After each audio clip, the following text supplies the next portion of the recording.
Hey, what's up, people? This is the Option Podcast. This is episode 220. That guy looks like James Shaw. No? That guy looks like Chaim Schalk. You got it right. We're going to find out. The episode starts right now.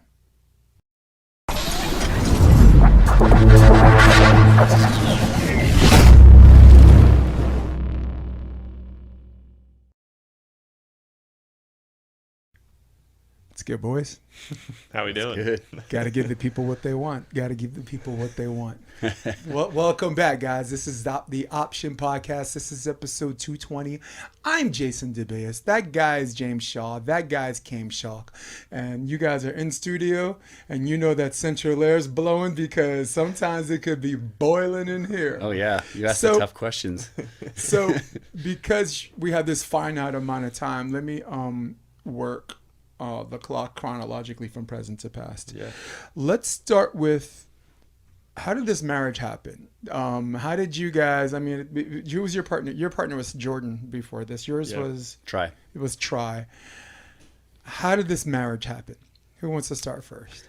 I think Chaim could start it because he started the process. So yeah, I think. Yeah. So Try and I split up after we didn't make the Olympics.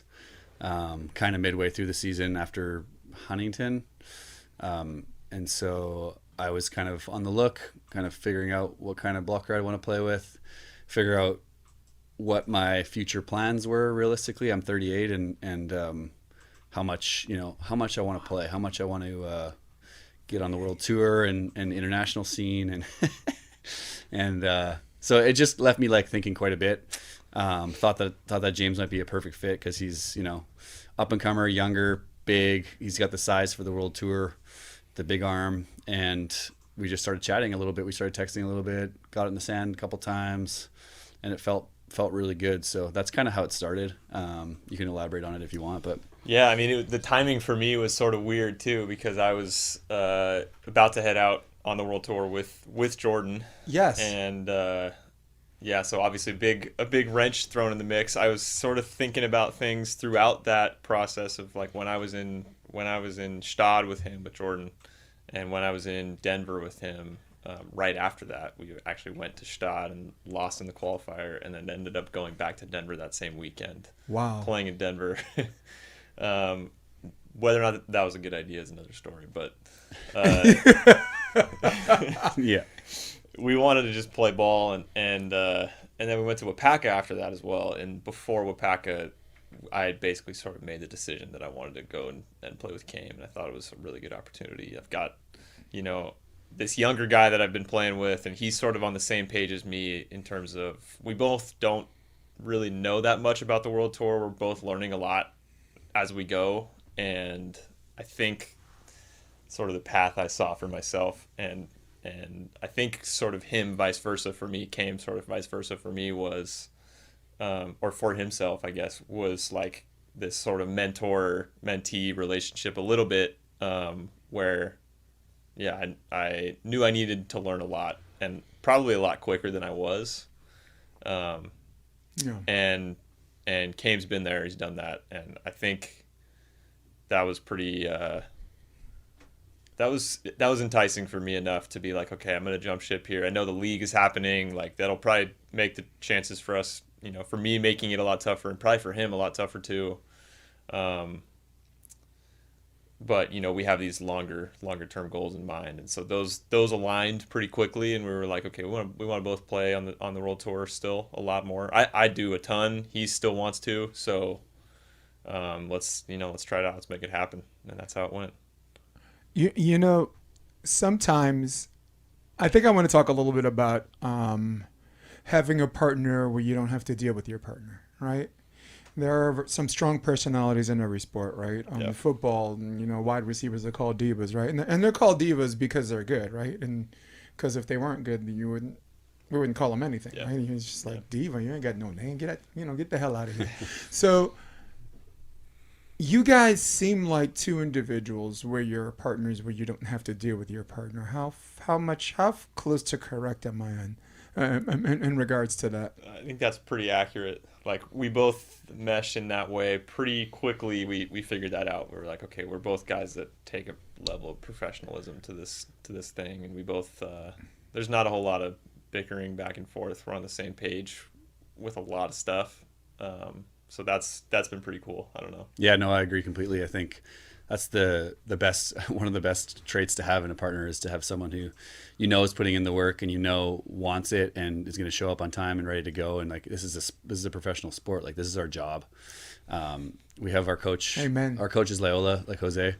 And cool. He fits kind of perfectly between us, I think, because he's got a good mixture of everything in his career. And I think, he's a busy guy, but he's been really, picking at things for us and figuring it out. And it's really cool because both of us want to learn a lot still. So we're I mean, obviously I'm older and I've been around quite a bit, but I really enjoy that part of volleyball, like getting better and learning. And I feel like I'm improving ever since we've teamed up. It's been awesome. And then James obviously has, is newer. He's an indoor guy, and his learning curve has been huge. It's in the last couple of months he's gotten so much better. It's really fun for me to see. And then someone you can like, push a button a certain way or like challenge a certain way, and they're like, yep, I want to get better at that, whether it's blocking, whether it's passing, whether it's whatever it is. It's like he will put the work in, and that's what takes out all the like frustration, I think, within partnerships.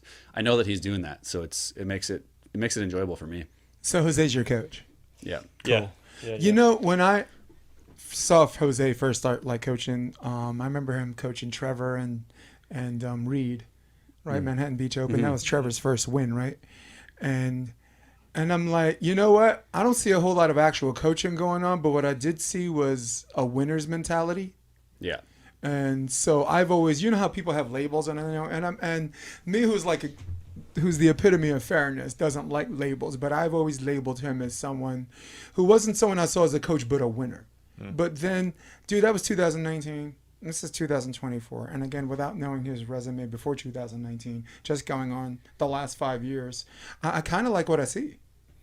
Yeah, he's a fiery guy. Like he hasn't. So when I sort of think about like the player to coach transition, I've thought about it a lot because my dad was a coach, and I've Don, right? Yeah. So I've kind of been through that with a lot of different people and thought about that sort of transition. And for him, he never really has killed the player in him, like he still wants to be out there. He's like, when we're at practice, he's sweating his ass off. Like he's working hard with us, even though he's not doing nearly as much as us, but he's still like, he's cranking balls at us. Like he wants to be a player, and he's like Pompeo on steroids.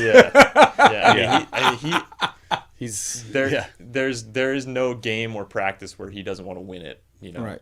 He wants to beat us when he's playing against us in practice, when he's just hitting balls at us. And so I think that can help both of us too. I think I'm a person who's like pretty laid back. I don't necessarily have that like edge all the time of needing to go kill that person on the other side of the court. Like talking to myself like they did something to my family or something like that. The classic, like, oh, I heard them talk shit even though they didn't talk shit. Right. And so I needed a little bit of that, and I recognized that Jose is actually like that perfect guy, to sort of like feed that a little bit. And he's also just this like rep machine, he knows how to rep us out and make sure we're working hard pretty much every day. So that's a real positive. When I hear about like motivational trips like that, I had this McDonald's commercial, right? This guy's in the box and he says, "Do you remember when you were a kid? And you were at a kid's party and you didn't know who stole your McDonald's French fries." It was him. And the dude was like, and the next thing you know, the screen goes dark, ding, and then you hear like a two-piece. Yeah. It's like whatever. That's right up the same alley. Yeah. Yep. Well, I think you agree that as far as motivation or maximizing, things from players, there's more than one way to skin a cat, right? You've played with partners that have to feel like they keep the notch turned up just enough for them to perform, not too much, right? Because with every 5 points you get too high, you're probably going to give up 9 on a low. You was an indoor player, before this, can co-sign that. Yeah. Yeah. Do you agree? More than one way to skin a cat, man, right? There are some people who are like chill. There are some people who are. That's part of learning to be a great partner and learning to maximize who you're playing with. And I think I've always thought of that as like what can I do to be the best partner possible for this guy and to get the most out of him, because I want to play my best, but if I can get my guy playing my best, that's even better. Like, especially because usually I'm trying to play with someone who's a weapon, like this guy.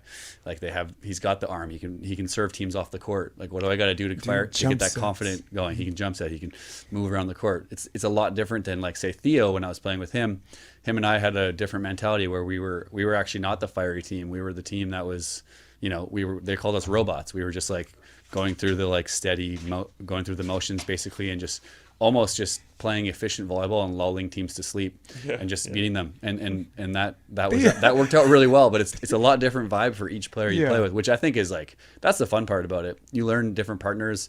I think the best players, and I think Jake Gibb is probably the best that I've seen ever at doing this. He just learning different play styles, mentality wise, to like help your partner. Like, he was different with Rosie and then Casey and Taylor. Like, the way you could just see he was a different type of player. Yeah. But he was trying to bring the most out of each one of those guys. And all of the players that he played with in their careers were playing like the best. Casey Patterson did not play better with anybody than Jake. Jake like, was same with Rosie. Rosie was like by far his best of his whole career was with Jake. It's like that dude figured out how to get the most out of his partners, and he was super underrated, I thought. I mean, obviously he's like a legend, but like on all of his teams, they thought that Rosie dumped him for Phil. And, he was kind of a little bit overlooked to some degree because he was always behind Phil a little bit. But man, that guy knew how to push buttons of his partners. And that part's pretty cool. And I mean, well, let's get Rosie out of the way. Rosie, in his prime was the Pat Riley of volleyball. He'll get you to the finals, right? And whether you win or don't, it's always him winning and always him losing. So in his own way, he cracked the code. But I love what you said about Jake because, right, he lost his partner going to the Olympics, had Triborn, and Triborn's a good player, right? But having a 91% side out, right, a percentage is a testament to the other guy dictating the pace of the game. Like, there's a handful of guys, and again, as an indoor and beach player, right, there are a handful of guys that can decide whether they want the game to go slow or fast. And eventually they turn into the ringleader for like all four competitors on the court. And that's one of the positive things I could say about Jake Gibb. Seems like a cool dude to me. Yeah, he's awesome. What I'm saying? I really like that about him. What's one thing, James, that you think that has shown significant improvement in the last couple of months? Was there one area where it could be physical, right? Or it could be like from the neck up, right? Is there something on the court fundamentally, or something? Was it the muscles between his ears? Oh man, you're putting me on the spot. I think there's so many things. What was the first thing that came to your mind? First thing that came to mind was he hadn't really gone about it very much before, but we immediately went into sort of a numbers based offense and like setting quicker sets, and like the 1, 2, 3, 4, 5 system. Yeah. I mean, you're pretty much more of a traditional style of feel in relation to your partner and feeling where you are on the court. That basing where your offense is going, and we've sort of mixed up a little bit with a hybrid of it, but at the very beginning, at the jump, he was like, yeah, I'm open to it. And then like 3 or 4 days later, it was pretty dialed in. And we've been adjusting throughout, here and there. But I think one of the things that helps with that is like he was a setter when he was growing up indoor. I was a setter. Me too. Yeah, there you go. I mean, so you'll understand like the idea of seeing the court as all these different sections, and you just place the ball there, on the court. And the call you get based like determines the speed and the place, and you don't necessarily have to think about where my partner is at the time. You just hear that thing and boom, it's there, Yeah. And that can be a really daunting thing for somebody who is not open to it, or who is just like has been doing something a certain way for a long time, but, or set in their ways, right? Yeah. I mean, there's that, right? And I think that's a perfect like little microcosm of he was open to a lot of new stuff, from Jose, from me, from what's going on the world stage. Like that's been a big part of the beginning of our partnership here too. So came when I was coaching against you. It was Huntington Beach. I was coaching Jeff and Rafi, right? which, by the way, is its own story. That's fun as heck, and maybe we'll have time, maybe we won't. But I was watching you warm up, right? Just you and Chai or whatever, and I'm just like, he runs to the net, right? And it looks like he's just going to practice an option or whatever. He runs to the net, turns his body like an indoor setter and jump sets. And I'm like... I did that. And I'm like, it's warm-ups. And Yeah. it's crazy because I was watching the tape of the warm-ups because I actually start my camera early and I watched the whole thing. And I was like, okay. He's jump setting now. Interesting. That's like Larry Bird dunks, you know? So this is, I know you're open to new ideas, and as I'm on my four-way, right? I know you're like open to new ideas, but these were some of the ideas I thought that you were thinking coming into this before, James, you know. Mm-hmm. For sure. Made that otherwise brilliant assertion. It's the new watch the Swedish guys play, and that's all you have to do really to know that like the game can be played in many ways. But I think having the speed, having the option ability, being able to pass the ball, like that's the number one thing I think in this day and age. Like those Swedish guys pass better than everybody, and that's why they're always able to run that stuff. And that's what like our number one thing we've been working on, and probably the what I've seen the most improvement from him so far is like just technical stuff passing. If we can, as a team, like it's so easy to see, like when we're in system, it's pretty tough to stop us. And so why not just get super good at that, get super good at setting, get moving the ball around, optioning, and then kind of progress from there. But yeah, every team's a little different, which is nice. We're bigger than most teams, and so we don't have to run. We do have these options that we can go with, but we don't have to do that. And so one of the things that we're working with Jose about is, knowing when to slow things down and transition, and there's a time to be running this different type of offense, but then also we have another gear where we can go to a different system, because on the World Tour AVP you got to beat teams different ways. Than you're not going to beat teams by getting 10 aces every time, but James can do that sometimes, and have to. The serve might not be on one day, and so that's kind of that's where we're at right now, is we're kind of like get to that point where it's like, hey, when this part isn't perfect, what can we do? Our block defense is actually really good, so we can actually go to a different type of serve. We can go to, instead of serving for power, we can go for positional stuff, and then we can let our defense go to work. And some days that's going to be the way we win. Other days we're going to be just out physicalizing team. Like, is that a thing? Also too, like that plays itself out in any given week. Like we'll practice against 3 or 4 different teams in a week, or two or three, and I mean, I think this goes for like when we're going to go on the road too, in 4 different places, 4 very different places probably. This next month and a half, that's gonna play itself out too. Like we're doing that, and we have that in mind because, one, you get to play against all these great teams that are very different throughout the week, and then 2, you're going to be going to these tournaments that are just completely different atmospheres. Yeah. Different levels of players, different levels of teams, and you have to rely on different things. And so, like being that one or two dimensional team, I think there's a lot of teams out there that are really successful in 1 or 2 different ways on the tour, on the international tour. I would say I'm more thinking of that. Don't do very well when they go to a place that's deeper sand, like Portugal or some places in China where it's just deep and mucky and that sort of thing. I haven't been out there that long, but I've already seen it play out, so I think what we're after is like being able to adjust to all that different stuff and just be really good in not great in all these different places, but really good all the way through in all these different places. You got to appreciate how that goes a long way, right? Because there's some games you're like, what's our strategy against this team? And you're like, you know what, this match right here, playing our game beats them playing their game. Let's not overthink this. Let's not wind up in some situation where we're suffering from paralysis through analysis, right? That's a real freaking thing. For my audience who doesn't know what that is, I got a guy from Stanford that can help us, right? My wife calls it the Harvard of the West Coast. And I like what you said. And I also like what you said about the Swedes, right? And the thing that's unique about the Swedes is that they acknowledge their margin for error, right? They're sitting there, they're jump setting, they're doing all these plays, right? Like if you look at the way Miles, for example, bear with me on this one, guys. you look at the way Miles Partain jump sets, right? And you look at the way both Swedes jump set. Miles Partain is more square to the net, more indoor traditional. He's left-handed, right? So he's doing this, and it's more disguise, right? But if you look at his margin for error, it's out and in. Yeah. Where Andy, you know, most of the time, you know, depending on the day, you're going out and in anyway, unless you're just creating your string off the ocean side. Yeah. Where the Swedes, if they're facing in that, they're doing this, and their margin for error is behind the hitter's head or tight, right? So you mentioned international ball, and I want you guys to pick up the ball and run with this.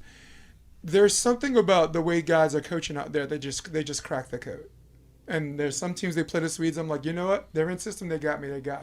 But if he doesn't, I'm going to play for the margin of error. And the thing that makes them unique is that they're doing this, and they're doing this accurately, right? Yeah. And if they're having an off day, guess what? You know, like maybe Anders Mall is like, he's not hitting. Whoops, you did that.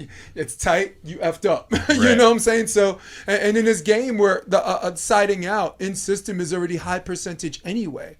Yeah. All right.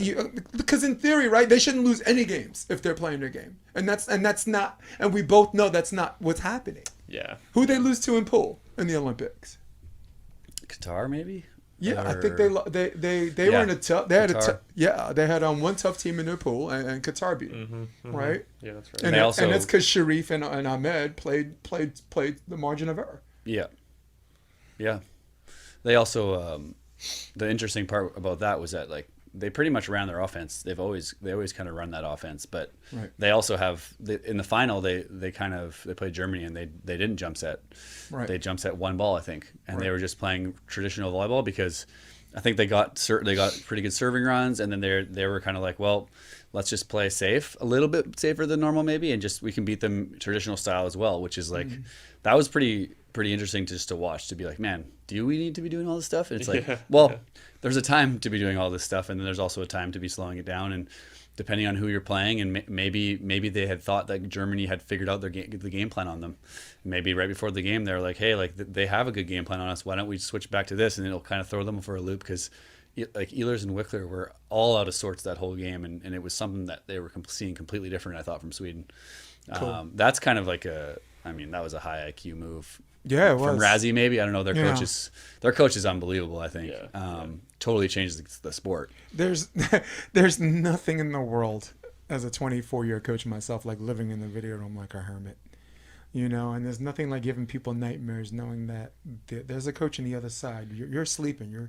You got your ice cream on. You're maybe going to read your book before you go to bed. And if you're thinking on the other end, you're like, this dude's still up. That dude, right, Dave. Honestly, that dude's still up. What I was thinking about when you were saying that too is like these are different sort of environments or atmospheres for a lot of these national teams in Europe and somewhat in Brazil, but not necessarily as much in Brazil. I would say more so just like Europe. They've got one or two teams. They're able to. I mean, they have to train by themselves for a lot of the time. I mean, they're moving around and traveling, training with other countries all the time. But like, there are months there probably where they're training in the winter and they're just tinkering, like they're just experimenting. They're just honing their craft. They're not focused on, all right, let's beat this team this day in this training. No, we're gonna do this skill for 3 hours. And I don't want to hear anything about beach time. These guys don't even have a tan. No, I mean, right? Look at Norway. Look at Sweden. Look at Germany. I mean, look, all signs were pointing towards Sweden versus Norway. That was the finals. Yeah. Everybody was licking their chops over. And the real question was, what's Anders Moll's condition, right? Like he's got some issues with his leg or knee or whatever. And for me, if I thought he was healthy, they were going to win. And maybe they should have won. Who knows? Yeah, no, they were both looking good up to that point. And that's such a tough thing about the Olympics is like there's such a small razor thin, room for error, and everybody's playing at their highest level in theory, and well, they say the whole way. Yeah. Well, they say championships are not won by blowouts. The championships are won by 2-point victories, even though this Olympics might be the exception if rewrites the rule. Very much like April and Alex when they beat the brakes off the Aussies, right, in Tokyo. But I was looking at your BVB page, right? You won that 18-16. You lost that one 15-13. So the good news is when you're in those scenarios, right? The good news is you're where you belong, right? There's this, there's tiers at these levels, right? That the AVP or the American scene's what's ahead, but there's that level above that level where everyone's winning or losing by 2, right? We said they lost to Qatar, right? That was by 2. Yeah. That was probably 17, 15 nonsense. So the good news about you guys is you're in those scenarios, right? And now your championship mindset, and this is where Jose comes in, I guess, right? Because again, championships, guys. Yeah. And go back to your Stanford days. Like maybe you're in the NPSF finals. Right? Got there once, I think. Maybe think about the semifinals, right? You don't win one game 27-25. There is no game 5 or whatever that brings you there, right? Yeah. So, I'll go on a smaller scale. I coach college, but I'll go to Hunter High School in New York. We had a team that was 38-1, right? 38-1. But in sets decided by 2, we were 39-3. There were 42 sets decided by 2. Yeah. And we were 39-3. Think about if that were different, that win-loss record in matches probably goes another way. For sure. Right? Yeah. So, No, for sure. I asked the question from you to him, and I'm going to bring it back to you. Give me one or two things that you thought that he showed significant improvement on the last few months, or just as far as the growth. Again, the rules are you can go from the muscles between his ears, or you can go with there the are other. no rules. Kane, the floor is yours. There are no rules. I mean, from the very beginning, like I said, he's had just the willingness to work, and I think, like technically, I would say is the stuff I've seen the most, like footwork especially, whether it's passing or blocking or just taking little steps here and there. I think from like a coach's lens, I think footwork is the most important thing in indoor beach, anything. I think what your first initial step is going to make all the difference in the world, and Jose's huge on it too. He's shuffling. We're shuffling every day. We're working with him, and he's making us shuffle around that court.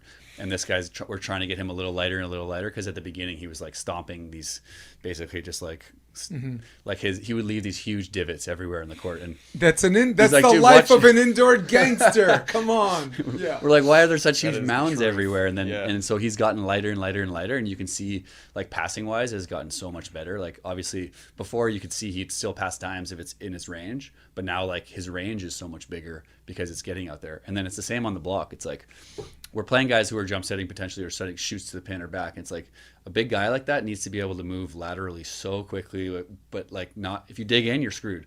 So it's like these little tiny, like staying above the sand, shuffling around the court. That's kind of what I've seen technically the most improvement. And then I think like mentally too, it's been, as a team, in the beginning, we were like, every single loss we had was like, again, like you just said, by 2 points. And Manhattan happened to us. It happened Chicago. And we started, we had like one good, I think it was against Logan and Hagen, where we had like one good game where we were kind of neck and neck the whole way, but we just made the side outs that we needed to down the stretch. And then that kind of clicked something mentally for us. And then the rest of the way through that tournament too, we played just really well. And the confidence comes through that experience of playing together and winning together and losing together. But I think that's why you want to have experience with a partner, and you go through those ups and downs. But I can kind of see both of us kind of like confidence wise, if it's 19-all, we're looking at each other like, all right, this is good. This is what we want. We want to get to this point. This is where he's going to throw up an ace, or I'm going to get a dig, and that's what's going to happen. Instead of like in the beginning questioning it a little bit or like unsure. Right. You learn those things as you play together, and that's more of a team one. But yeah, lots of improvements have happened so far. Is there something you'd like to say about that, Mr. He's like, you bet I do. That was a big crux, not a big crux, but it was a big thing we were talking about there for a little while after Manhattan for sure, and then at the end of Chicago we were sort of feeling the same way. Like there was a little bit of this monkey on our back about finishing those tight games, and that's the sport, like we were talking about. That's games that you need to win, or games that can either decide whether or not you're going to be able to make the league, for instance, or not make the league, are literally based on 2 points here and there. And it doesn't really have to do with how much better of a team you are than that other team. It's just like the ability to make those plays in the moment at the end. And Yeah. So that was a little bit of a monkey on our back. And I feel like it probably was more for me than for him. I think I thought about it probably a little bit more because I just haven't had that experience of, okay, I've done it a lot where I've lost those, but I've also won a lot of those. I haven't necessarily won a lot of those matches against the best teams in the country and sometimes in the world. And, when we won that one against Logan and Hagen, and we'd won a couple before that, I felt, and I still feel like we now are feeling that sort of like, okay, I have that in my back pocket now, and now I can sort of just take that next step up of, when I get in that situation, I'm not necessarily thinking about all these losses. I'm thinking about like, I have a few in my back pocket now. Like I have that little bit extra bit of confidence that right. I can draw from, and it's time. It's like it's time, and it's just experience going through it. That's what it is.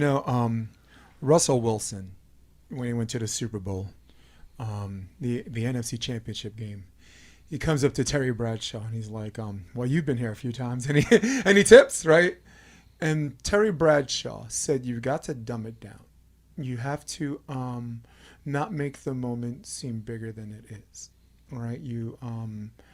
It has to be through strategic, through constant repetitions. It has to feel normal, right? Don't make it, or as Bill Belichick says, don't be out there trying to do something more than what you're already good at. Just do your job, right? And Terry Bradshaw, he's admittedly not a guy that does a whole lot of thinking. It's just like a guy that just went out there and slung. So this is where, and I don't want to get complicated with you guys, but this is where the strategic and the will to win crosses paths, right? Those are the conflicting forces of this elite level all volleyball thing. For example, the more experience you have, the more it's going to feel like a normal day, right? If you're one of those guys that's got that hang up about, this, I'm in this moment again, you got that devil on your shoulder, you can pay attention to the devil, or you could be at a point where be like, oh, it's only you. Okay. Thought it was someone else. You know what I'm saying? Right. So, and I would like to finish before I ask my next question. Chael Sonnen, former UFC guy, right? Said they say that losing's not an option. That's absolutely ridiculous. Okay, losing is an option. Losing is the most readily available option all the time. So if you're one of those guys that's in those situations, just remember two important things. This is from an old dog to a young dude. One, the other team's feeling it too.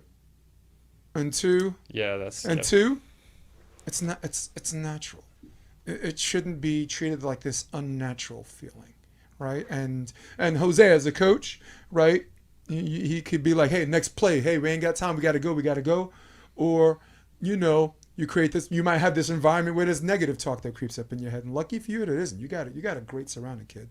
You had a thought, and I'm rambling on, but you're my guest, man. I gotta let y'all get something in, No, I love it. Yeah.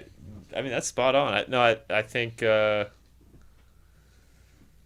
I don't know what I was going to say. I think See what I did? I think that is a really important thought, though, that there is that thought in the other team's mind as well. They're thinking the same things, and if you recognize that and you remind yourself of that too, that's an angel on your shoulder on this side. Like it's that helps, and that's. I'm having Animal House flashbacks. I'm sorry. The angel and the devil. You might be old enough even just like to remember. I don't know if you remember National Lampoon's Animal House. There's this girl who passes out, and the angel saying one thing and the devil saying the other. But go ahead. Sorry. No, I think just the thought of acknowledging that that's where you're at that point helps. That's my thought, at least. I was like, I had that thought go through my head. And that doesn't need to be a bad thing. That just means that it went through your head. For sure. And that can kind of release things too. And everyone's going to be feeling that pressure for sure. It's 19 all or whatever it is. It's 13-14 in the third set. And it's almost like another game starts right there where it's like, now I got to win the mental game, like the main one. And it's like, if I'm aware of what's happening around me, I know what's happening over there. If I can change this to something technical, help my partner out on this next play, or do something to change the momentum of this game, then you're winning. And so those kind of things can almost distract you instead of thinking of only winning and losing at that point. It's like, oh, like, and as soon as you turn your brain on to something a little different, that's kind of what's helped me in the past. Look, in theater, we call it GOAT. GOAT means goal, obstacle, tactics, expectation, right? So if you look at what your expectations are and what your goals are, they kind of look like, from a distance, they look like the same thing. They're not. Like if I'm on stage, my goal is not to be good. That's my expectation. But if I mix it up and I go on stage and try to be good, guess what's going to happen? I'm not going to be good. Right. And you're shaking your head because you know, like if you've been in indoor and outdoor games where like, I'm going to hose this team and then you don't hose that team. Yeah. Yeah. And that's the process, right? And that's what I was talking about when I was talking about, what was it? Strategic versus the will to win, right? Yeah, sure. When I was coaching against you and whatever. And Tim Brewster, I'm gonna give away some secrets here. Tim Brewster is, most lefties are right shoulder weak, right? So when, I'll just put the camera on me, full camera. Most lefties, some goes over here, they face their angle. This shoulder goes up, this shoulder goes down. Margin for error is there, right? But this way, look, I'm here, right? I'm facing you, right? And look where my arms are. Oh, no, yeah. Now, I got mad skills. It'll probably still go to the target, but the margin for error is now, and you've seen it. He can finish his sentence. You can finish his sentence for me.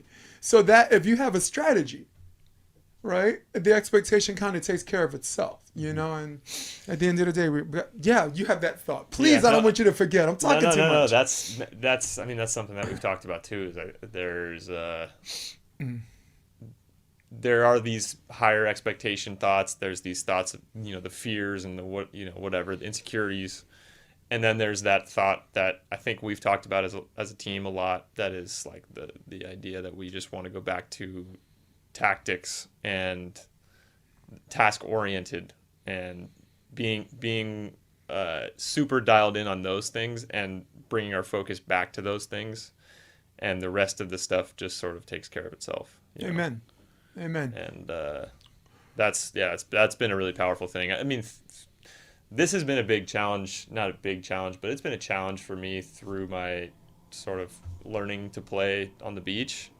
It's a lot more of a mental game than I was ever accustomed to on the indoor. Like for the longest time, I was really, the toughest thing I would have to deal with was like a heckler in the stands, and that can be tough, but... And you're a setter. They're like, chowder! Yeah. Chowder! Yeah, I mean... Chowder! Like, you might get the yips or whatever, but... Freaking dad bods in Huntington Beach. Yeah, sure. With white hair on their chest. For sure. Get off my lawn guys. Chowder! Chowder! Sorry. I have a lightning round question for the fans, but I wanted to explore what you were saying. I wanted you to finish that thought. No, I mean, that's... I think that's an ongoing process. I think the biggest, best skill you can have as a beach athlete is mental strength and clarity, and the ability to just bring it back to yourself. I think the best athletes in the world are able to do that. All right, so I have a lightning round. Like I was going to give you guys 60 seconds each, but I have one question with you. I want to stay with you because you were talking about the mental part and this and that. Give me one thing. Give me one thing that you brought from indoor to the beach that was the most, as far as transition wise, was the most seamless.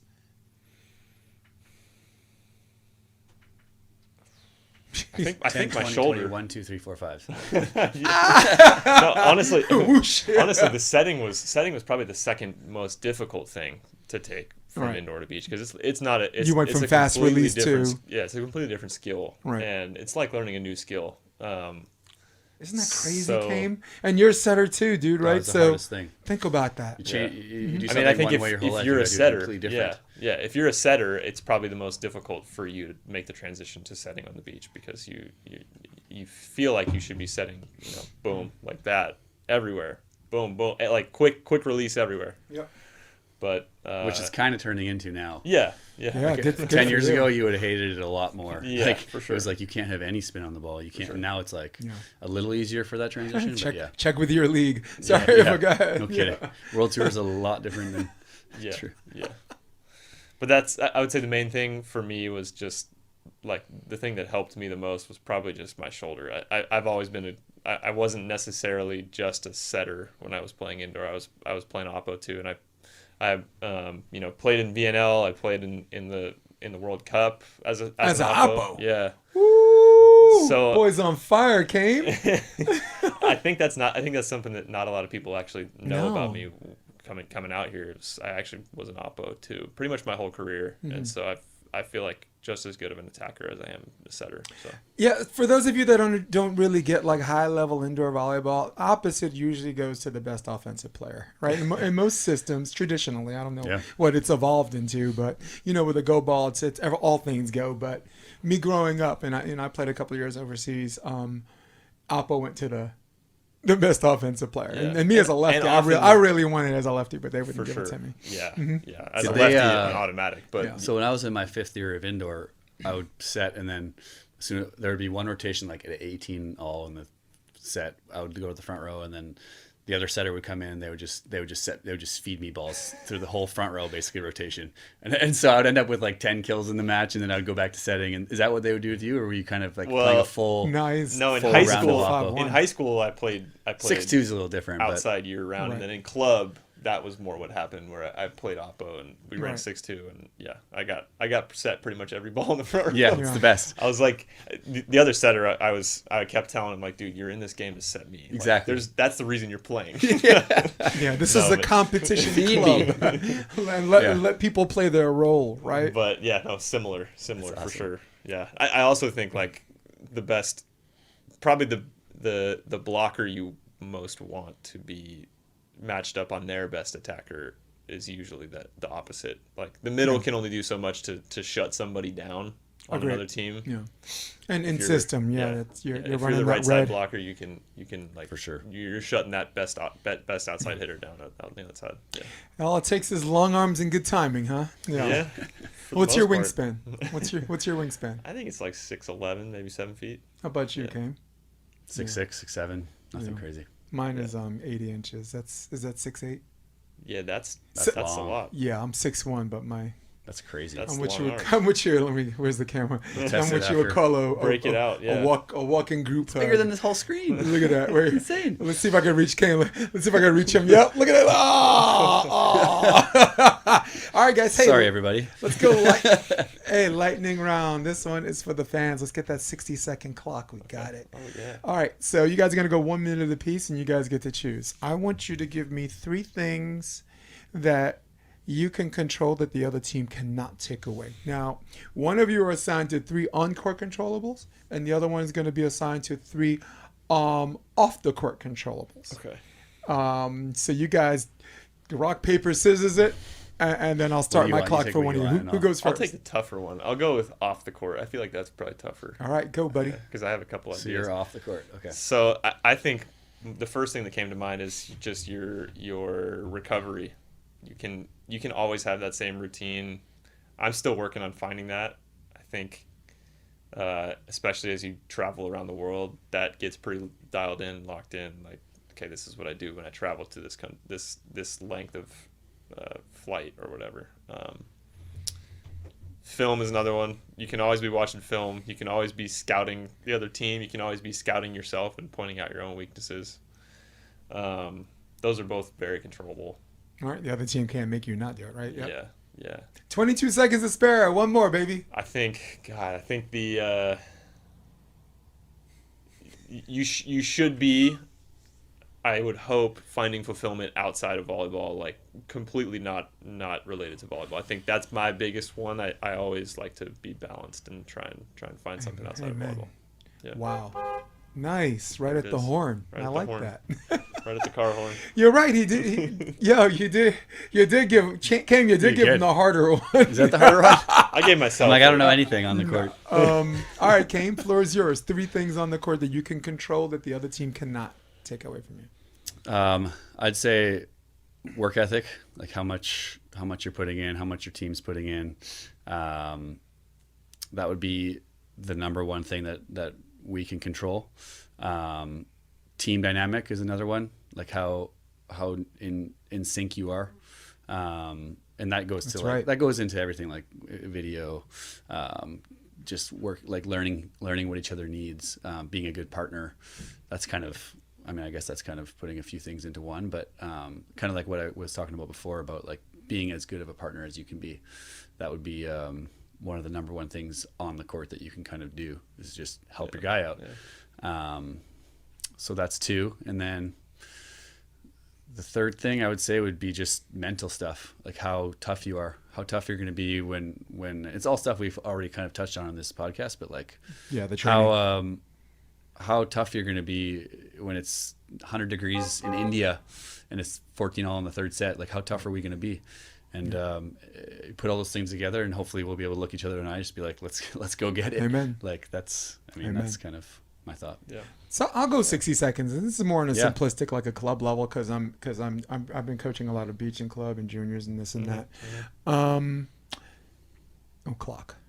So for me, since my camera's there, but I'm looking at you guys too. Number 1, I would just say the serve, right? If we're just talking mechanically, the serve is 100% controllable. No one can Mutombo it. Be like, remember Mutombo knocking that cereal box and I goes, ha ha ha ha, not in my house, ha ha ha ha. All right, right? 100% controllable. Second controllable, I will go in system setting, right? If your partner gives you a perfect pass, the other team cannot make you set poorly. So these are things through constant repetition and whatever that allow you to do that. Yeah. The third controllable, I will go where you're starting and where your positioning is, right? If you're an indoor coach or an indoor player, you're base 1 defense against the overpass, you're base 2 against the middle of the set, and you're base 3 against the opposite, and whatever, where you're supposed to be, whether it's out and in. The other team can't take that against you. Yeah.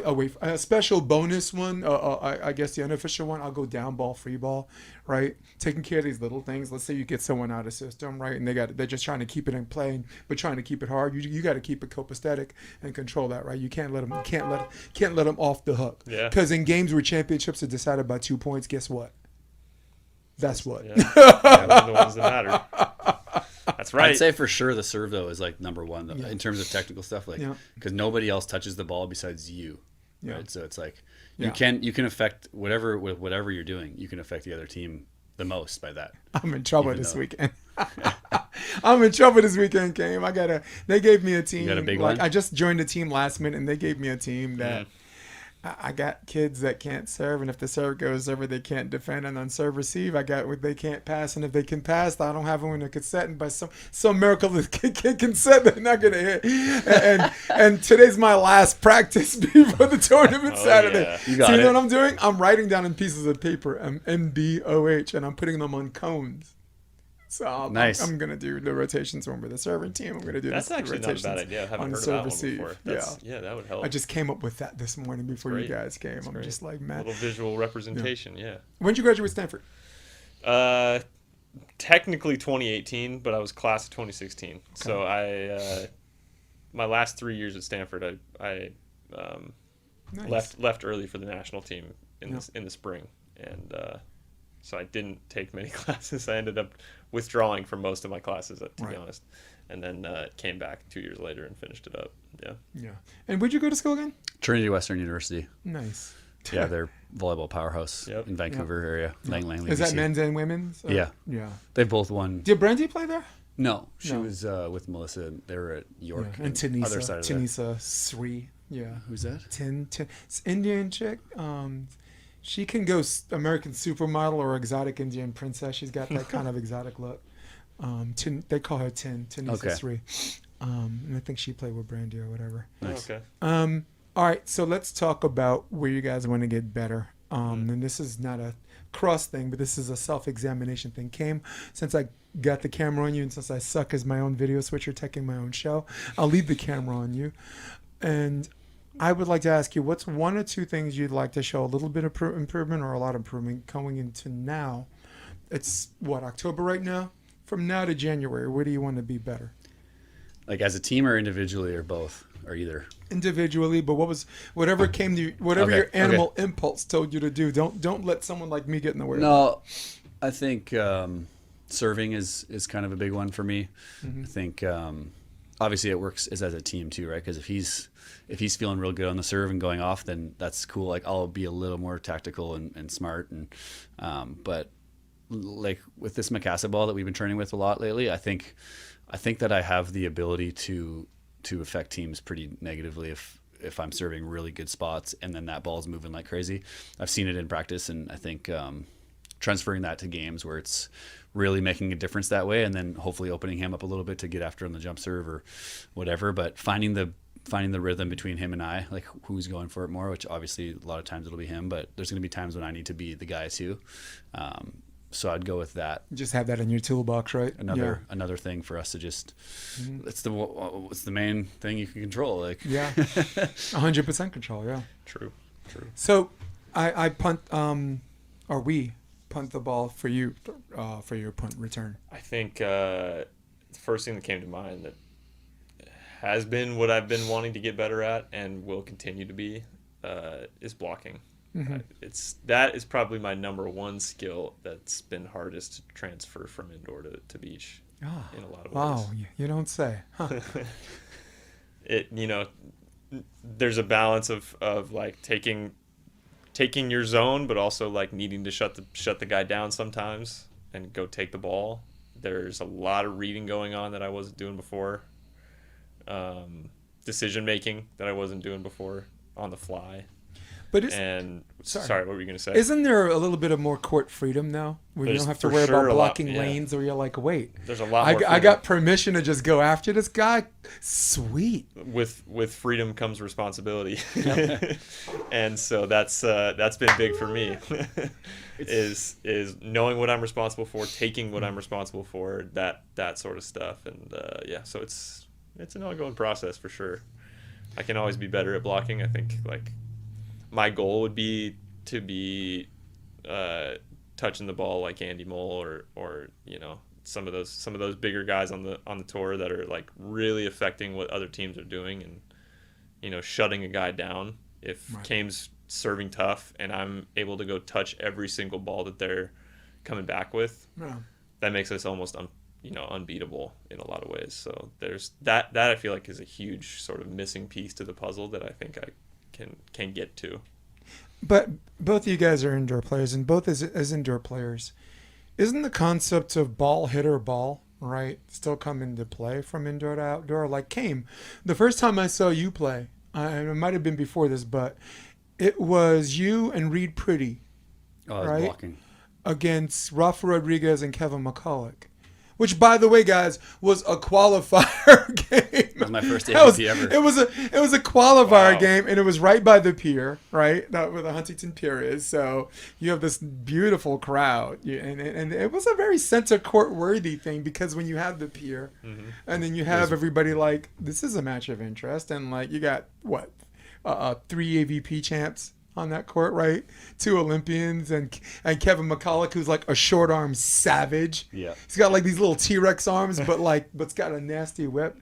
But I thought you got a ton of blocks that game, including match point. I got a huge block on match point, but I felt like I was getting no blocks. Okay. Bad example. Yeah. Everything I just said. But I did just block for Nick Lucena at the King of the Court, and it was like way better. I blocked really well there. I was like 3rd in the tournament in blocks. I've never been a good blocker on the beach. I was a good blocker in indoor, but it is definitely about eye tracking and like seeing what's happening. But like obviously there's so many different factors. I was playing in super hard sand there. It was just a lot easier to kind of the pace of the game was so fast, so it was just easier to kind of get over the net this way and get over the net this way. And I was actually getting some blocks, but it's so much more complicated than you think it is, which is kind of crazy. It is. There's a lot of factors, and there's also like he was talking about like or like when to give him a green light, when to dive in, when to not dive in, when to be disciplined. It's like that's both of us like knowing what we're doing, right? If the set's 10 feet off, I don't want him to be diving in, because there's a good chance you get tooled in that situation, right? Definitely. I want him to be sealing the line so I can dig the angle. And then there's, depending on the conditions, the wind, there's just so many things that make it difficult for blockers. It's not an easy skill whatsoever. But anyways, I went on a little tangent there, but no, but that's important, because like I went ball hitter ball, and it's important for the people listening and watching this, even that to be has changed. Not so wait a minute, ball hitter ball has changed throughout my career, and I mean not that my beach career has been long, but in my indoor career I've heard so many different ways of coaches putting it. I've heard ball hitter, setter, ball hitter. I've heard ball hitter, ball hitter, or ball setter, ball hitter. I've heard scratch that, watch the pass go up, and then get your eyes on the hitter. So there's a lot of different ways it's coached, and Yep. I think sort of the underlying thing, what you want to make sure you're doing as a blocker at all times is just finding the hitter, finding their shoulder, especially on the beach, because there's so much that can tell you. I've really been learning that a lot recently and trying to key in on that. It's like, what is the speed of their shoulder telling you? What is the angle of their shoulder telling you? There's a lot of that stuff that I think not a lot of guys think about that can really be gleaned from that. Do you ever find yourself telling yourself, wow, the higher the IQ the hitter, the better blocker I am? Because there's a little bit of a game of chess where you watching a video where you're like, this set's a little tight. He's gonna try to do this, right? Or he's gonna try to make me go up first and like try to use me, or he's gonna wait before I penetrate and like, you know what I'm saying, like pull his trigger first. So do you find yourself like, I guess through video and research and playing people countless amounts of times. Yeah, I hadn't really thought about that. It's like some of the most difficult guys to block. Listen, guys, for everybody listening, you guys in my room, for me as a former player, the most difficult person to block was the guy who didn't know what the hell he was doing. Yeah, the guy who was just up there, and sometimes you got good contact, you're feeling good about yourself, and it's very much like the jump serve. Yeah. There's definitely one or two players that this guy's like, I don't even care where it goes.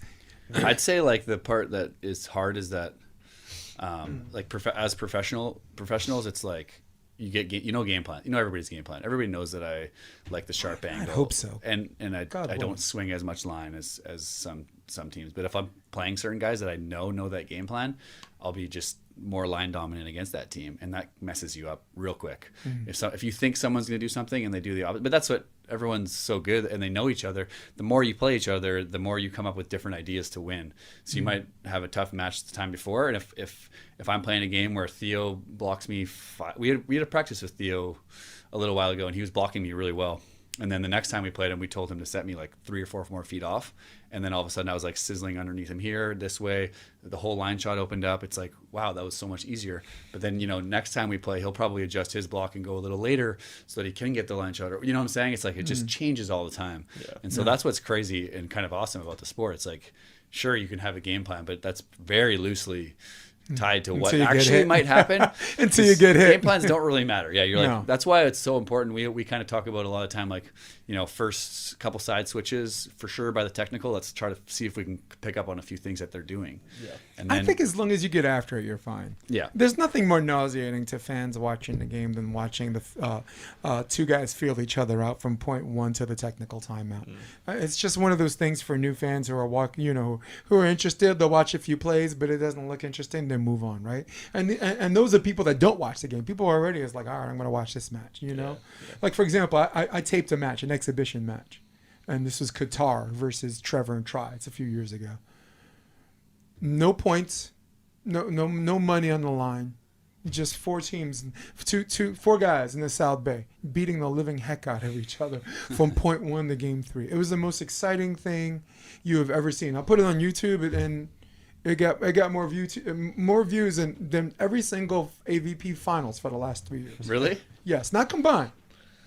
You know what I'm saying? It was me and Randy's the one to talk me into it. Randy's like, "Hey Jay, you got your camera.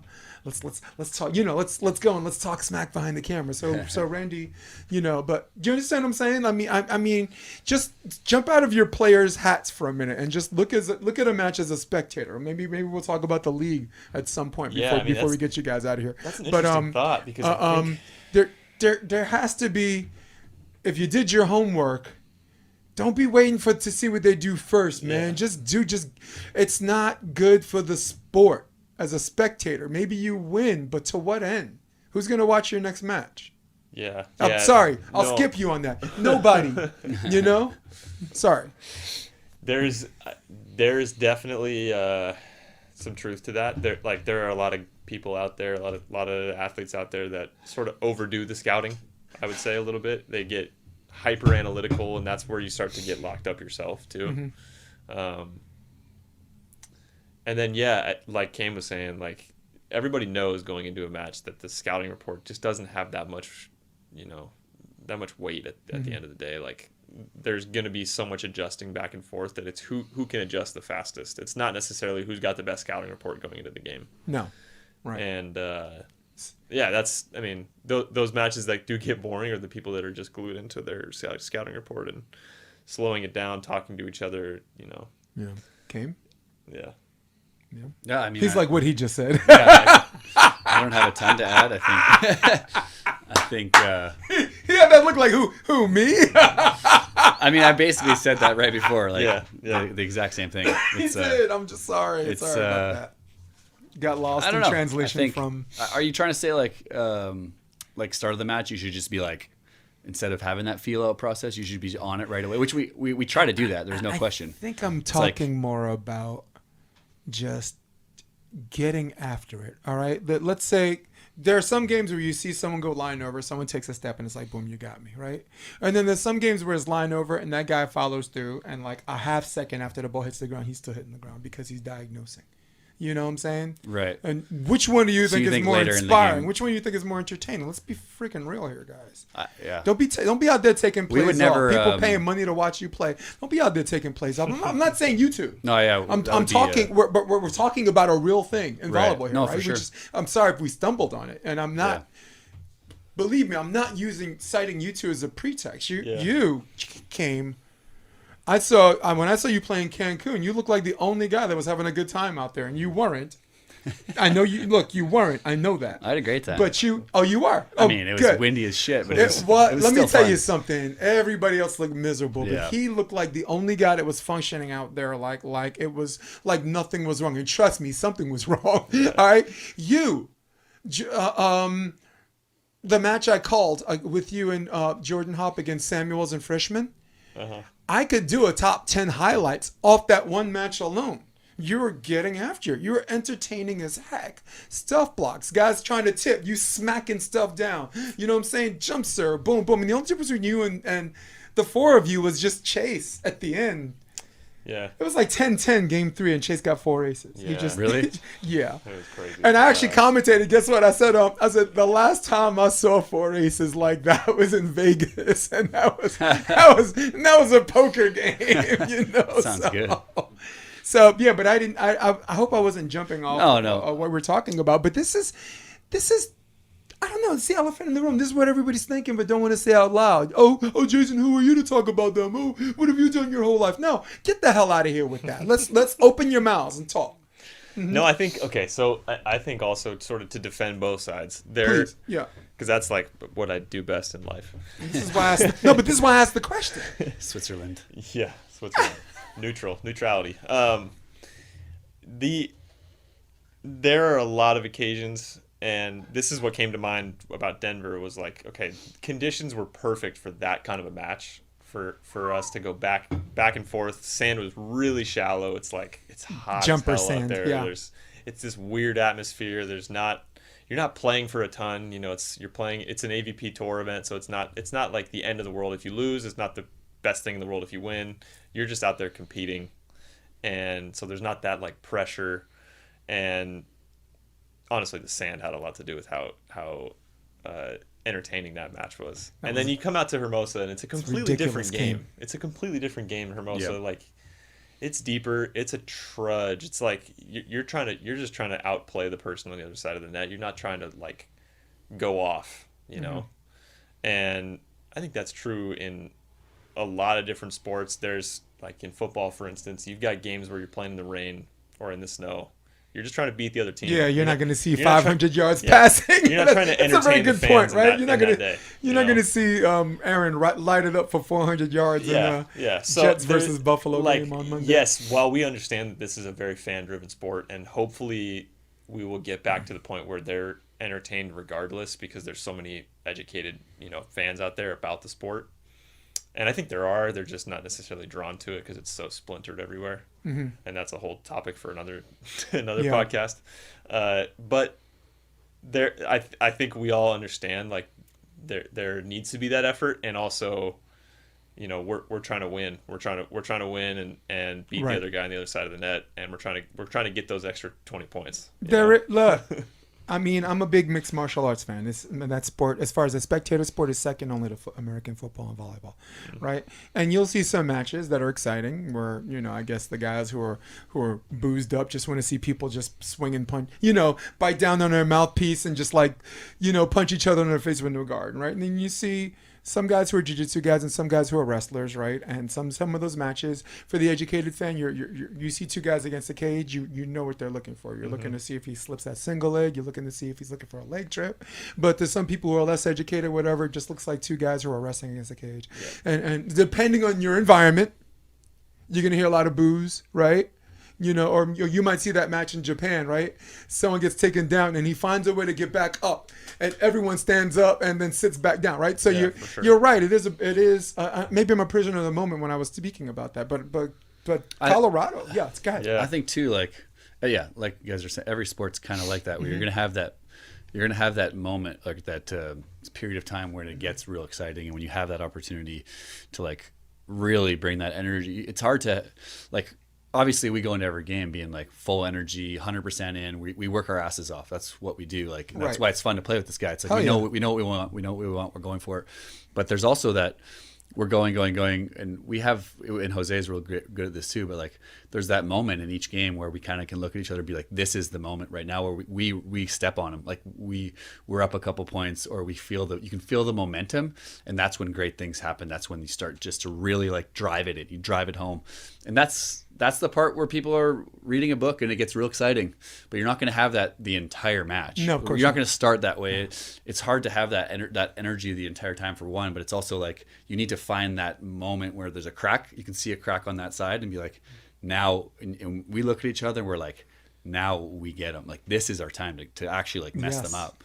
Amen. And that's maybe when it looks like a little more exciting as a fan, but I don't know. We never really think about what the fan thinks. Well, I don't. Right? I mean, I don't. We're just trying to win. Yeah, I mean, James, I don't see too many boring matches. I'm a volleyball purist.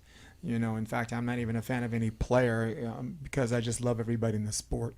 Mm-hmm. I do have my guilty exceptions. Theo, I'm a fan of Theo. Baranek, who doesn't play anymore, and Trevor. And the women's scene, it's TKN and Chrissy Jones, who I don't know where the hell she is. She ain't playing, right? She ain't playing no more. So I do have my minor exceptions, but I speak for everybody where we just love the sport. Yeah. And again, getting back to mixed martial arts, right? Everyone talks about how boring wrestlers are, but the most exciting fighters in the history of the sport, George St. Pierre, was predominantly a wrestler. Chael Sonnen was a wrestler, right? John Jones was a JUCO wrestler before he was a striker, right?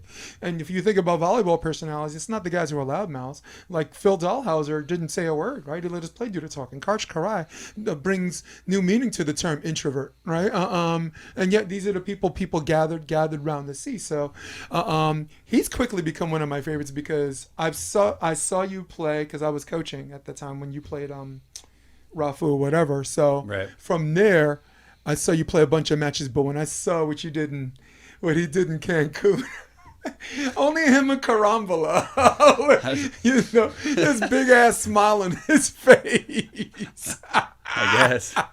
Let's talk about the league, guys. Let's talk about the league. Have you been watching some of the games? I admit I haven't been able to watch every week. I'm kind of a busy guy. I got a 7-year-old that. I don't want to like blink and like she's 18, Yeah. So that's what's most important. So I'm kind of doing. Yeah, I'm doing that. I'm doing some indoor games. I did a LMU versus UNLV for women's volleyball. Oh, nice. So nice. I still got some gigs like that. But there you go. Your thoughts on the league? How does it look aesthetically? And let's talk in terms of maybe. Do you want to see an expansion? Do you like the ideas? Do you want to see improvements? I'm not trying to get anybody in trouble with the AVP, but at the same time, I'm a little too old to know if you guys are BSing me or not. So who wants to go first? I mean, first of all, we may be the wrong people to ask because it's tough to I don't be on know. the outside looking in, right? Yeah, we don't know that much about it other than what we hear and what we hear from people who are playing in it. But I haven't honestly watched a lot. I've been more focused on the international tour and prepping for that and watching a lot of film there. I've watched some of the my closer friends that are playing in the league, but other than that. Yeah, man, I haven't watched a lot. I've seen on Instagram kind of what's going on, but sort of on the outside looking in, so it's sort of uneducated about a lot of it.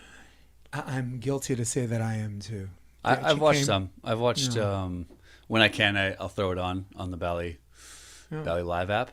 Right. I think as an idea, I like it. I like the league idea of having franchises and teams, and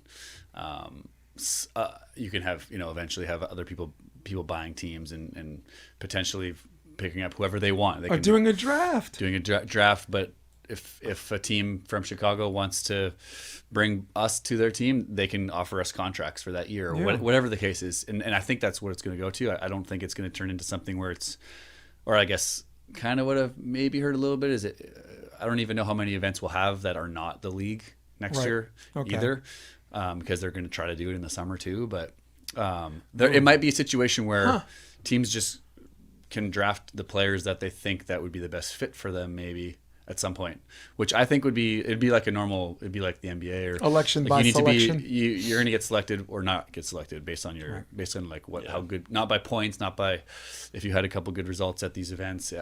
It's going to turn into something like that. Which the crucial part of it too is it's got to be owned by the people in those cities, and it's got to have that real tie down to those communities. Right now it doesn't, and that's the hard part to find fan investment in those places is they don't know about these players that are supposedly on their franchise, and their franchise is basically just a another tentacle of the AVP. So it's like right now there's no real tie-in or piece of investment bait for a lot of fans that would otherwise maybe be into it, for their team. And like I've been talking with this group in Oklahoma City who they're going to have Molly and I, my wife Molly, out to coach a clinic there, in January or something. And they would have been all for, gathering some investors together and owning a franchise as a part of this thing. And they, that is something where I think has tons of potential, and there's places all over the country that are like that are these volleyball pockets, beach volleyball pockets, where they love it.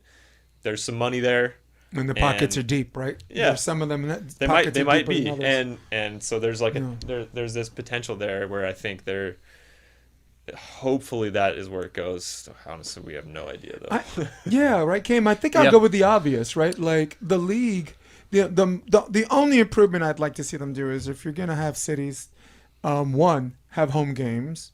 Yeah. Right. You got the New York Nitro and the Brooklyn Blaze. New York Nitro has they can play in Chelsea Piers. They have indoor facilities there, right? No one's asking for the game to be at Madison Square Garden. You need 900K just to turn on the lights there, for Christ's sake. Yeah. So, no, but Long Island City, which is across the bridge in Queens, right? Brooklyn Blaze could play there. It's a brand new facility, and it's equipped. It says 3 courts, but it's equipped really to just get chairs and surround the one court. And like you said, these pockets are whether they're deep enough or significant enough, they'll show up. They'll show up. The last time the AVP was in New York City, how many tournaments do you see like Thursday, right? There's not a lot of people like, oh, this isn't that popular. And then all of a sudden, Saturday and Sunday comes, and Sunday looks like the finals that saves the sport until Monday, right? Mm-hmm. New York, from the qualifier, was jam-packed. Yeah. From Chicago, right? You've been to Chicago? You ever been to Chicago like the day before you play? Mm-hmm. That's crazy. Still lots of people. That crowd's wild, man. They're going to have to figure out the best places to run these things because the fans just haven't been there, and they're for sure bleeding. Obviously, they're bleeding a lot of money this year. I hear they have like a guaranteed of like 4 years where they're going to try to build it all up, which you have to start somewhere. I get that, but I love the actual home game. Yeah. You got to have a facility that is legit. That you don't even need 4 matches, Came. Yeah. You don't even need 4 matches. You play a home game. Play. It's just people will show up for that one little. But how you're going to spend so much money? I know. To like just bring the sand in for that one game they're going to the Honda Center this weekend. You know how much money it costs to rent that for the weekend? Yes. That's going to be like the amount of you have to fill half the stadium to pay off your weekend. Which are they going to get 500 people again, or are they going to get 10,000 people? Like they're not going to get. Well, that's they're not going to get 10,000. That is the life of a professional sports league. Yeah. right? You got to build it up. If you want to show that you're serious about being a professional sport, and when is not spending money become that, right? You have a fiance or a wife right now? How much? I mean, I'm not going to ask you how much that ring was, right? But you had to spend some money to prove you ain't no joker, to prove that you're serious, right? Yeah, a little bit there, but I mean, luckily for me, she's not No. like an expensive person anyway. Yeah. Yo, give it up to Chief You're not an Waz. Here expensive we are. person. I ain't gonna say the word Chief Waz, but let me tell you something. I'm lucky. I got a girl like yours. She's not terribly extravagant. She likes to find her things. She just doesn't need them. She's an Ivy League girl too. yeah. She's a Harvard girl. So, so last lightning round question. I know you guys at some point got to get out of here, and believe it or not, I have one more practice. I just told you guys before this tournament. So next lightning round question, and I know this will be difficult too. Give me 3 venues that you guys have played or enjoy or look forward to playing in. I'll start with Mr. Schalk. My favorite venue of all time is Klagenfurt. Unreal there. Like it's just on the river, huge stadium. There's more fans there than anywhere. It was crazy. Where is this? Klagenfurt, Austria. Austria. Okay. And it was a huge World Tour event for so long. And I have just such good memories. It was right before Rio Olympics. We went there and I got we got a bronze in the very last Klagenfurt ever. And it was kind of emotional for a lot of people running it. And just standing there it was really cool. Just to be in front of like a packed 8,000 fan stadium was really cool. That's my favorite. The other 2, I love Chicago, and I have 20 seconds left. Chicago's amazing. And I would say, I mean, Stad's a pretty easy answer. Oh man! But you can have Stad. I'll pick. You play with Jordan there, right? Yeah. Poland. That was the last one. Stare Jablonki. Unbelievable. So great there. Wow. You're up. Forget that domestic nonsense. Listen to Chaim Chicago, I Schalk, said. even though Chicago was a no-brainer, right? Yeah. And I do love Chicago too, but and I never actually played there. Sorry, your clock's ticking. My clock. Go. Stad for me would probably top the list. I haven't played in a lot of places, so this will be a short list to choose from. But yeah, Stad was pretty unbelievable. The obviously the mountains around it, but I think the coolest part of it was the stadium court. Just there's something about it, just being in the middle of the city, that little village that is just like so volleyball crazy during that week, and they're so excited about that event. That's a cool, really cool thing that they've done. Okay, got Stad. San Francisco for me, that would be like, that's my home tournament, and being on the pier, I know it's like 25 miles an hour wind, but yeah, that I would love to see that sort of in some way, at least Northern California in some way, to be sort of included in the beach volleyball sphere, because I know it's not the biggest, but it's there. It's fun, dude. God, last one for me would probably be India. We're about to go there. You won one in New Zealand. You know what? Right? Yeah, New Zealand, Mount Maunganui. That was the place we played. It was not necessarily a great beach volleyball venue, but man, the people were insanely nice. Like, just a beautiful place to play volleyball. Yeah. Yeah. Me as a commentator or coach, I'll go New York City. Of course, can't. That event was so I'm awesome. a prisoner of the moment, and also like going from Pier 25 to actually building that man-made. That was so tree. awesome. That was one of the most genius things. Yeah. And I remember you played with Ricardo. Yeah, that was one of my most memorable events. That was just so fun. And one of my close friends, Sean Ledig and Cameron We played Beans. them in the first round. That was the first round of the qualifier that you made. 4 rounds of the qualifier with Ricardo. And then his first AVP, he hadn't been training. Go on, and then to all the way to four what? rounds, and he was like lying on the ground, could not move after the qualifier. Yeah, this dude was like done, and then we beat Phil and Nick in the first round, and we got third, but it was pretty unbelievable to experience. The semifinals. We like had never talked in real life. We'd play each other a bunch of times, but like we were like the day before, like, hey, like, so how do you like your set? That's okay. Let's go play. We played for like 15 minutes, and then we just played the next day. It was like that was a pretty memorable experience just to show up with him and to do well. It was, and he was just so stoked to be on the AVP and in America. It was cool. So my friend Sean Ledig was like, Jay, this is the best shape I've ever felt I've been in my life, and I was like, dude, of all the people that you had to play when you're feeling good about yourself is the 90th seed. Is 2 Olympians, and one guy did the damn gauntlet, for Christ's sake, the Olympic gauntlet. So my first place is New York. Second, I really loved AVP New Orleans, because when you have in these environments that have humid and hot sticky days, you know what those mean? Those mean nice warm nights. Mm-hmm. So it's not like the It beach, right, where we live here. It's desert weather, right? You think you're going to be on your iPad on your roof today? Here, no, you're not, unless you just dress up. So I really like that, because Night Lights, it was the finals, and I called that finals when Evan Corey and Logan Weber beat Rafa Rodriguez and Piotr Marciniak. It was great finals, because it was the night lights were there, the restaurants there. It was like this festive environment. Everyone's drinking, having a good time. Yeah, they love beach volleyball down there too. And my third is Hermosa Beach. I just like living. Look where I live. I trip, I fall, I'm there. Yeah. Right? And I have a special affection for that, because the first team that I actually legit coached into the main draw that actually required coaching was Jake Gibb and Earl Schultz. That was their first ever main draw in 2019. We beat Corey and Valela to get in. Because coaching Rafa and Kevin, I was a glorified babysitter. I was a pure indoor player, and all I had to do was just sit there and say nothing. And I'm good. I'm really good at doing nothing. So 60 seconds, last 60 seconds. This is both of you together. This is called Quick Question. All right, let's turn our clock on again and go through the list. Since I suck as a tech, there's my man James. There's my man Chaim. Split screen and go. Favorite comedian?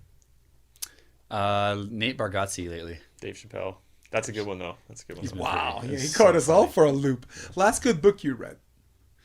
The Confident Mind. Currently reading one that I love, American Flannel. American Flannel. I'm reading Hate Inc. That's right behind you. Oh, nice. Last good movie you watched at home or in the theater? Last good movie. These guys are about Last night I watched the sign stealing documentary, the Michigan sign stealing. Oh my God! It's a good one. I watched Beetlejuice, but it was okay. Beetlejuice? Yeah. Okay. It just came out. I don't have a real good one on the top of my head. Marvel or DC? Marvel. Yeah, it's Pool or beach? Beach. Yeah, by a little. Yeah. Lord of the Rings or Harry Potter? Lord of the Rings. Yeah. Bourbon, vodka, or tequila? Tequila. Bourbon. Favorite sport outside of volleyball? Hockey. Football. Mixed right martial. now. MMA. Favorite action film star growing up? Action films. I'll go Bruce Willis, for example. It was probably like Tom Cruise. Yeah. There you go. Top Gun. Christoph Waltz. He's not an action film star necessarily, but he's been in action films. Right. Will Ferrell. Will Ferrell. I mean, There you go. That's it. That counts. He was in all the best sports movies. Last one is any favorite conspiracy rabbit hole. We're skipping that. I ain't trying to get nobody in trouble. Who are you voting for in the election? Listen, they shot me in the ear. It's the nicest ear you've ever seen. The prettiest ear. That's not bad. You know why I did that? There was a guy in Hermosa Beach. For 5 hours straight, he had a flag, a Trump flag. And no lunch break at the pier, waving it back and forth. And you had someone that had a Biden-Harris shirt on, and I just said, I want a picture with both of you guys, because no matter what, guys, no matter who you're voting for, I really, really enjoy the free speech. I really enjoy the free speech. And I'm not a Republican. I'm not voting Republican. But when was the last time anyone in any party felt as strong about their guy as they do this guy, right? It's just so They came for my life. They came for my money, but I have lots and lots of money. You do it good. You do a good Trump. That is solid. yeah, as a New Yorker, you get to see him a lot. So before we go, any website or any Insta you guys want to plug in? People want to get to know what you guys been up to. Molly and I have a couple projects in the works, so stay tuned with our Instagram. We're always up to something. I gotta tell you, I love me some Molly. I call her Turn all the time, Yeah, I know. not Shaw. Guy came. Kamer is my Instagram. I don't do a lot of things. ChaimSchalk.com hasn't been up there for a bit. Hey, Check it you got out. the website. Check it out. Give me some clicks. So when she made her first main draw, Yeah. she was in tears, she was emotional, and Yep. then she won her first round, and then she won a second round, right? This is in Hermosa Beach, right? And she had like the same emotional reaction. So you'll love this. I did a Simon Cowell, and I said, listen, this thing where you win a match, and you act surprised and excited that it happened, you have to stop doing that. You've already won 3 of them, so you have to stop looking surprised that it happened. So and she was just like, okay. And every time she still has every that, time I too. see her coach, I would scream Molly Turner. Yeah. But now, no more four syllables, my man. It's Molly Shaw. Yep. To this handsome guy from Stanford. Let's go back to this other handsome guy, this Canadian. There's nothing in the world like having a Canadian on your side to get people right. to like you. That's right. All right. So Chaim Schalk and Shaw might like you guys, but I don't like any of you guys. In fact, I can't stand any of you guys. So for all of you at home, for all of you on your iPads, for all of you on your droids, if that still exists, for all of you on your desktop, who runs the world? Old school, baby. Old school. For my man, Chaim Schalk. For my man, Chaim Schalk. I'm Jason DeBeers. This is episode 2020 or 220 of the Option Podcast. We're going to hit my music if I'm still able to do that. And we're out of here.